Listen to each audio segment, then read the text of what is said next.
누구나 이 세상에 태어나는 순간부터 자신의 팔자가 정해집니다. 팔자란 내가 태어난 연도와 월, 날짜, 시간을 포함하는 것으로 사주에서는 이러한 순간에 의해 결정된다고 봅니다. 하지만 중요한 것은 사주 팔자가 우리 인생의 전부를 결정한다고 생각하지 않는 것입니다. 사주 팔자는 단지 음양오행의 원리에 따라 우리 삶에 영향을 주는 기운의 흐름을 정해줄 뿐, 이것이 우리의 삶을 고정된 시나리오처럼 결정하는 것은 아닙니다. 우리 삶은 사주 팔자에 의해서가 아니라 우리 자신의 선택과 노력에 의해 변화될 수 있습니다. 사주 팔자를 삶의 지표로 활용하면서 자신의 강점과 약점을 이해하고 미래를 대비하는 방향을 설정할 수 있습니다. 우리가 태어날 때 정해진 팔자와 운명을 바탕으로 삶을 더 긍정적이고 효과적인 방향으로 이끌어가는 방법을 찾는 것이 중요합니다. 본격적으로 시작하기 전에 지금 이 영상에 좋아요를 누르시면 사랑하는 사람들 모두 건강을 유지하며 대박 재물운이 찾아올 것입니다. 또한 댓글로 여러분의 사연을 남겨주시면 저는 여러분의 사연과 건강, 행운을 함께 기원해 드리겠습니다. 구독과 좋아요를 부탁드립니다. 끝까지 들으신다면 말년복을 더욱 좋게 만드는 6가지 방법을 알 수 있습니다. 저는 항상 여러분의 행복과 건강을 기원합니다. 말년복을 좋게 만드는 방법, 즉 운을 바꾸는 방법을 개운법이라고 합니다. 특히 개운 6법이라 하여 운명을 긍정적으로 변화시키는 6가지 방법을 의미하며 사주명리학에서 중요한 역할을 합니다. 일반적으로 운명은 타고난 것으로 여겨지며 변경하기 어렵다고 생각됩니다. 하지만 사주명리학에서는 다른 관점을 제시합니다. 이 학문은 개인의 운명을 좀 더 긍정적인 방향으로 이끌 수 있는 구체적인 방법들을 제공합니다. 바로 6가지의 개운법이 그것입니다. 이제 개운육법에 대해 자세히 알아보겠습니다. 개운육법 중 첫 번째 방법은 참회법과 명상법입니다. 이들은 모두 기도법으로도 불립니다. 참된 기도는 깊은 고뇌와 진심 어린 뉘우침을 바탕으로 이루어져야 합니다. 명상법에 관해서는 최소 하루에 30분 이상을 지속적으로 명상하는 것이 효과적이라고 알려져 있습니다. 특히 나의 미래 모습에 대한 확언을 따라 하시는 것도 아주 좋은 명상의 방법입니다. 확언 명상은 운동하면서 혹은 잠자기 전에 따라만 해도 좋은 내용입니다. 장기간 명상 또는 확언을 실천하는 사람들은 외모에서도 그 풍기는 분위기가 확연히 다르다고 합니다. 이는 내적인 평화와 안정이 외적인 모습에도 반영되는 것이죠. 또한 긍정적인 에너지를 발산하는 사람 주변으로는 자연스럽게 긍정적인 에너지를 가진 사람들이 모이게 된다고 합니다. 이러한 기도법과 명상법의 실천은 단순한 습관을 넘어서 개인의 운명에 깊은 영향을 미치며 삶의 질을 향상시키는 데 큰 도움이 됩니다. 이를 통해 많은 분들이 자신의 내면을 탐구하고 삶의 긍정적인 변화를 가져올 수 있기를 진심으로 바랍니다.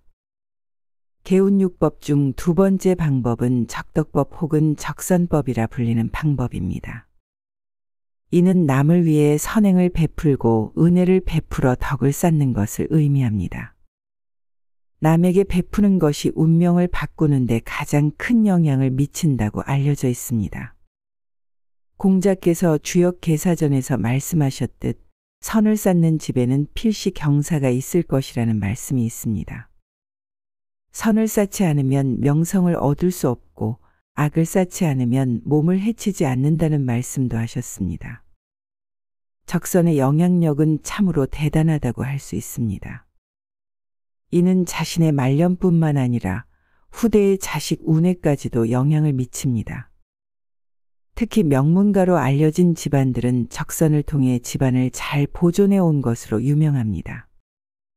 이러한 집안들이 적선을 통한 보존으로 어떤 어려움에도 굳건히 집안을 지킬 수 있는 힘을 갖게 되었다고 합니다.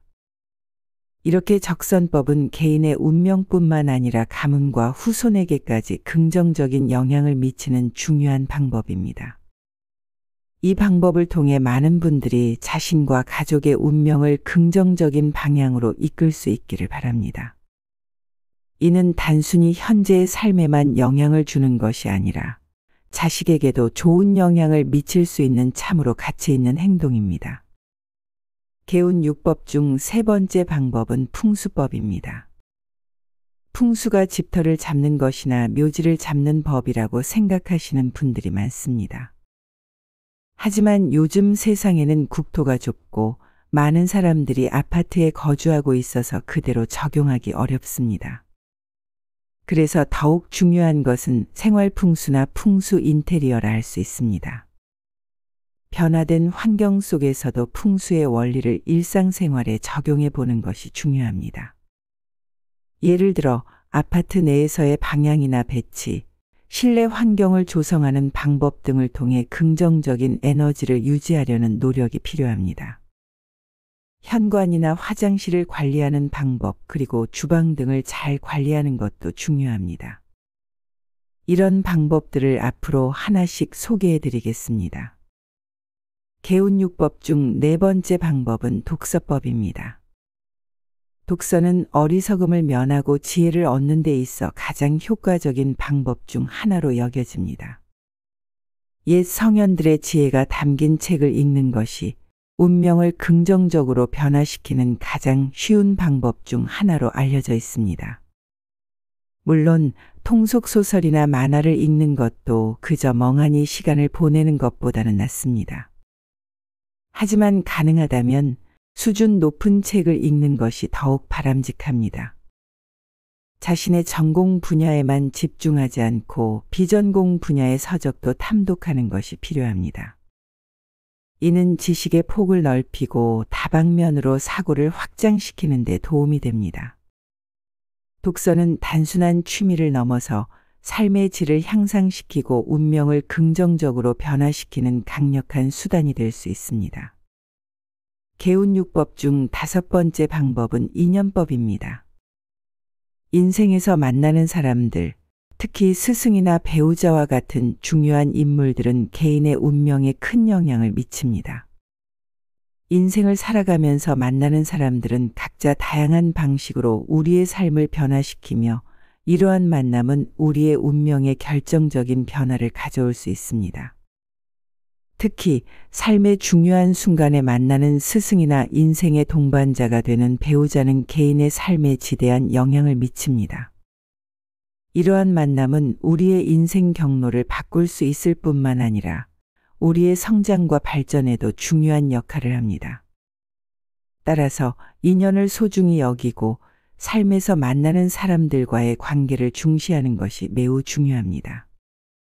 이러한 관계들을 통해 우리는 삶의 여러 교훈을 배우며 자신의 운명을 더욱 긍정적인 방향으로 이끌 수 있습니다. 개운육법 중 여섯 번째 방법은 이름법입니다. 개인의 이름이 자신을 대표하고 이미지화하는 중요한 요소라는 것을 강조합니다. 이름은 단순한 호칭을 넘어서 개인의 정체성과 운명에 영향을 미칠 수 있습니다. 때문에 부정적인 의미를 지닌 이름은 긍정적으로 바꿀 필요가 있습니다. 이름에 담긴 의미는 그 사람의 성격, 운명, 심지어는 사회적 관계에까지 영향을 미칠 수 있습니다. 어린 시절 이름 때문에 놀림을 당하면 친구들 사이에서 자신감이 떨어지는 것이 이러한 영향일 수 있습니다. 따라서 부정적인 의미나 불리한 음양오행을 지닌 이름은 좋지 않은 영향을 줄 수 있습니다. 이런 경우 이름을 긍정적인 의미를 지니고 좋은 기운을 불러일으킬 수 있는 이름으로 바꾸는 것이 바람직합니다. 제가 아는 분도 일이 잘 풀리지 않았는데 이름을 바꾼 후에는 조금씩 나아지는 모습을 보였습니다. 이처럼 우리는 주어진 팔자에 순응하며 살 수도 있지만 조금씩 노력하며 좋은 기운을 쌓아갈 수도 있습니다. 명상이나 확언을 하며 덕을 쌓고 생활 풍수를 지키는 것 등 6가지의 개운법은 지금 당장 시작할 수 있습니다. 나의 말년이 힘들 것이라고 걱정만 하지 말고 또는 막연히 좋을 것이라고 낙관만 하지 말고 조금이라도 여러분의 운세를 좋게 만들려고 노력해 보는 것은 어떨까요? 결국 사주팔자는 인생의 가이드라인이 될 수 있지만 우리의 삶은 우리 스스로의 선택과 행동에 의해 바꿀 수 있습니다. 팔자와 운명을 이해하고 그에 맞춰 자신의 삶을 스스로 이끌어 나가는 것이 중요합니다.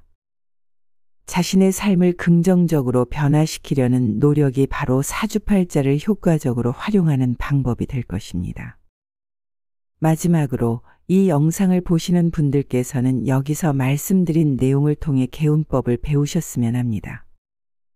모든 분들의 말년이 행복하고 평안하기를 바라며 각자의 삶이 각자의 방식대로 아름답게 펼쳐지기를 진심으로 기원합니다. 여러분 각자가 자신의 위치에서 스스로의 힘으로 삶을 이어나가며 풍족하고 만족스러운 삶을 누리시기를 바랍니다. 마지막으로 구독과 좋아요를 다시 한번 부탁드립니다.